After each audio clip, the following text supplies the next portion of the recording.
Wali Kota Medan Bobi Nasution mencopot Kepala Lingkungan 17 Kelurahan Harjosari 2 Medan Amplas yang diduga menarik pungli. Besaran pungli bervariatif mulai dari ratusan ribu hingga jutaan rupiah.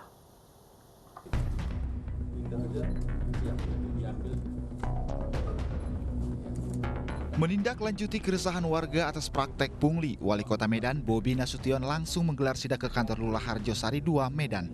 Dalam sidak ini, Bobi menemui masyarakat yang menjadi korban pungutan liar ES, Kepala Lingkungan 17 Kelurahan Harjosari 2 Medan Amplas. Yang ngurus Kepling. Nah, beliau menawarkan sama saya, mau nggak saya urus? Nah, pada saat oke, saya semua berkasnya, dia minta uangnya, ada pengurusan biaya, kena biayanya, dia bilang untuk fee dia lah, ngakunya dia. Baru yang kedua, setelah saya nikah, saya membesar kakak dari rumah orang tua saya. Nah, pada saya ngurus pada dia bingung, dia minta biaya pengurusan itu sebesar 600.000, itu katanya alasannya untuk Dukcapil yang minta. Gitu. Abang kasih, Bang? Kasih, saya langsung kasih, saksi saya istri saya. Berapa? Untuk total 1 juta, 600 itu untuk pengurusan pecah kakak plus upah dia 100.000 lagi 7.000. Sebelumnya pengurusan BLT BMKM sebesar 400.000. Tapi tidak ada terrealisasi.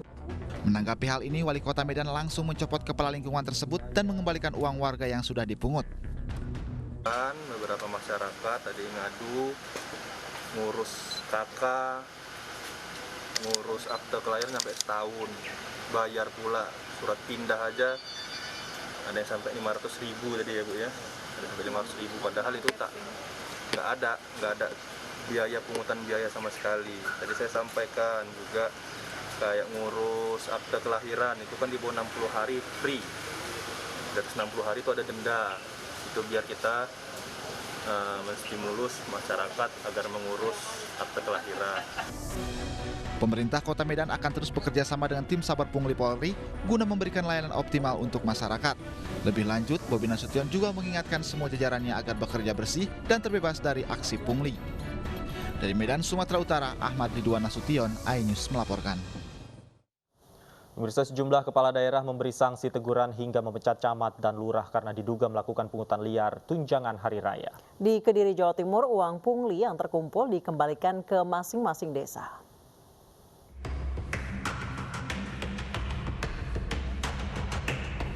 Dalam operasi tangkap tangan atas dugaan pungutan liar keperluan tunjangan hari raya atau THR, Bupati Kediri Hanindito Himawan Pramana mendapati proses penyetoran uang untuk THR senilai 15 juta rupiah.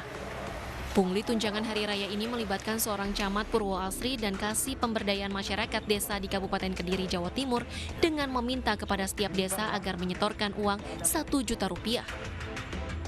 Akibat perbuatannya, Camat Purwoasri mendapat sanksi dicopot dari jabatan atau hukuman disiplin berat berupa pemindahan dalam rangka penurunan jabatan setingkat lebih rendah, sementara untuk Kasih PMD mendapat sanksi hukuman berat berupa penurunan pangkat lebih rendah selama 3 tahun.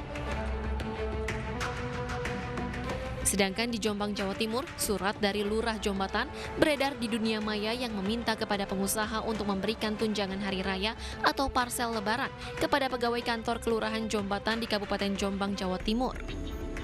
Beredarnya surat ini di dunia maya membuat banyak cibiran dari warganet. Hal ini membuat Bupati Jombang, Munjidah Wahab, memberi sanksi kepada Lurah Jombatan berupa teguran tertulis.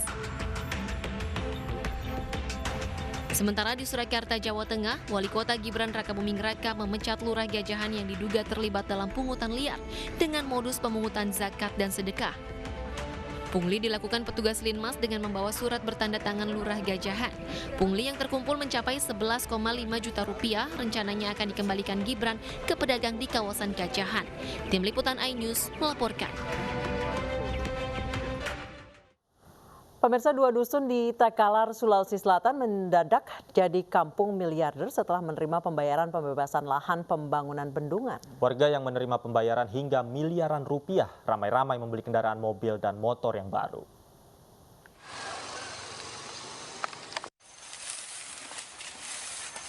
Warga di 2 dusun Desa Kale Komara, Kecamatan Polo Bangkeng Utara, Kabupaten Takalar, Sulawesi Selatan ini mendadak jadi miliarder usai menerima pembayaran lahan proyek pembangunan bendungan Pamukulu tahap kedua yang dibayarkan pemerintah setempat beberapa waktu lalu.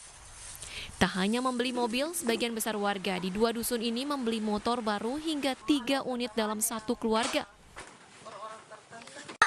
Ada yang untuk transportasi kendaraan. Beli kendaraan. Alhamdulillah dua untuk anak dengan keluarga. Satu motor, satu mobil ini ya. Kepala Badan Pertahanan Kabupaten Takalar mengatakan pemerintah telah mengeluarkan anggaran pembayaran tahap kedua sebesar 107 miliar rupiah untuk membebaskan 460 bidang tanah. Nah, yang kita sudah bebaskan ini sudah 269 hektar yang masuk di wilayah Takalar. Sisa berapa itu yang belum? Sisanya berarti sekitar, kalau kebetulan ini yang kemarin 269, tapi sebelumnya itu ada kita sudah bebaskan juga kurang lebih 100 hektar. Jadi sudah 369, sisa 200 hektaran lebih, 200 lebih. Sebelumnya, warga di Desa Kale Komara, Kecamatan Polong Bangkeng Utara, Kabupaten Takalar ini menolak pembayaran ganti rugi lahan miliknya karena hanya ditaksir Rp3.500 hingga Rp50.000 per meter. Namun kini warga menerima setelah harga lahan per meternya dinaikkan menjadi Rp20.000 hingga Rp100.000. Dari Kabupaten Takalar, Sulawesi Selatan, Bukma iNews melaporkan. Kita ke informasi lain, pemirsa. 75 pegawai KPK tak lulus tes wawasan kebangsaan melaporkan lembaga anti rasuah itu ke Ombudsman Republik Indonesia. Didampingi kuasa hukum, para pegawai membuat pengaduan atas dugaan maladministrasi TWK sebagai peralihan status pegawai ke aparatur sipil negara.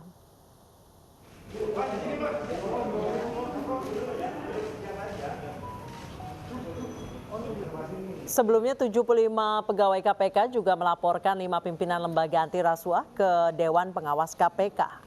Laporan tersebut terkait dugaan pelanggaran etik, proses dan pelaksanaan serta materi pertanyaan dalam TWK. 75 pegawai yang tidak lulus TWK ini menjadi polemik, terutama karena beberapa jajaran penyidik senior seperti Novel Baswedan turut serta masuk ke daftar pegawai yang tidak lulus.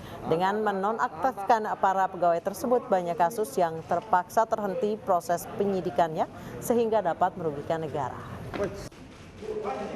Saya mewakili 75 orang pegawai membuat pelaporan resmi terkait dengan proses TWK yang dilakukan oleh KPK.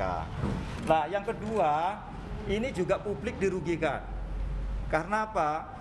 Dengan dia nonaktifkannya 75 orang pegawai, kasus-kasus yang ditangani akan mendalami sesuai prosedur dan kewenangan yang dimiliki oleh Ombudsman. Nanti akan mengambil langkah-langkah yang kita pentingkan adalah bagaimana proses ini bisa menyelesaikan dengan baik. Bahwa kita tidak seperti yang menjadi harapan tadi, bahwa kita harapkan masalah ini bisa kita selesaikan dengan tidak gaduh, dengan baik, sehingga semua pihak mendapatkan solusi yang terbaik dalam rangka untuk meningkatkan kualitas. Sementara itu, sebelumnya Presiden Joko Widodo menyebut tes wawasan kebangsaan terhadap pegawai KPK tidak bisa menjadi dasar pemberhentian pegawai. Hasil tes tersebut sebaiknya menjadi masukan untuk perbaikan internal KPK. Hasil tes wawasan kebangsaan terhadap pegawai KPK hendaknya menjadi masukan untuk langkah-langkah perbaikan KPK, baik terhadap individu-individu maupun institusi KPK, dan tidak serta-merta dijadikan dasar untuk memberhentikan 75 pegawai KPK yang dinyatakan tidak lolos tes. Kalau dianggap ada kekurangan, saya berpendapat masih ada peluang untuk. Presiden Joko Widodo meninjau pembangunan ruas jalan tol Pekanbaru hingga Padang. Usai jeda kami segera kembali, tetaplah di Indonesia Sore.